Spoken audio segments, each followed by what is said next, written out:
እግዚአብሔር አለልኝ ማለት ልታስተውይ ነው አሉ። ስለዚህ እግዚአብሔርን ትምክት ማድረግ እሱን እያየን መሮጥ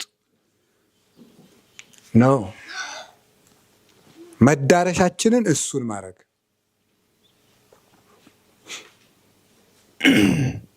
አሁን ሩጫ ሲሮጥ አንድ ሰው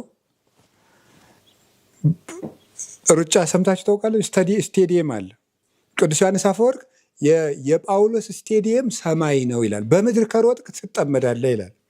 ወፍ በምድር የሚሮጥ ወፍ ቢሆን ኑሮ ጳውሎስ ይጠመድ ነበር ብሎ በሰማይ ስለሚሮጥ ግን ማንም አላጠመደውም ይላል። ስለዚህ ሰማያዊ ሆነ ከሮጥክ ማንም አያጠምድህም። ምድራዊ ሆነ የምትሮጥ ከሆነ ግን ትጠምዳለህ ነው።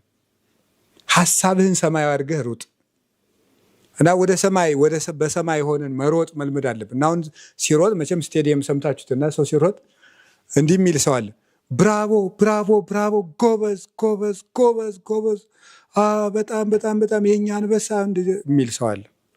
ከዛ ደግሞ አንተ ከርፋፋ እንደዚህ ነው የምትሮጠው፣ አንተ ወልጋዳ እግር፣ አንተ እንትን የሚል ሰው አለ። አሁን ይህ ሰውዬ ብራቮ ብራቮ ብራቮ፣ ቴንኪው አድናቂዎች አመሰግናለሁ፣ አንተ ከርፋፋ ምን አገባ እያለ ይሮጣል። እንደዛ እያለ ቢሮጥ ምን ይሆናል ሰውየው? ንገሩኝ እንጂ ይቀደማል ማለት ነው። ጉዳዩን አይኑን ማድረግ ያለበት ወደ ማን ነው? ወደሚሮጥበት፣ የሚያሸንፈውን፣ የሚደርስ የሚቀበላት ሜዳሊያ ነው። ስለዚህ ነቀፋ የማያጨማድድህ፣ ምስጋና የማያዘልልህ ሆነ ክርስቶስን እያየህ ሩጥ። መልካሙ ሩጫ ማለት እሱ ነው። ክርስቶስን እያየህ ሩጥ እንጂ ሲያመሰግኑ ሰው ሲል ተመስገን የምትል ከሆነ ከዛ ደግሞ መጥተው ደግሞ ውርጅብኝ ከሆነ የዚህ ዓለም ሰው የዋዛ መስሎች። አሁን አንዳንድ ሰው ምን ይላል?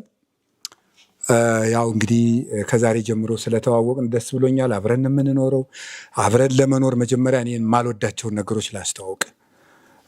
አንደኛ እኔ እንትን የሚያደርግ ሰው አልወድም፣ ሁለተኛ ደግሞ እንደዚህ የሚያደርግ አልወድም ሲል ከዚያ በኋላ ያ ሰውዬ በበሸቀው ቀን እነማንን ያደርጋቸዋል?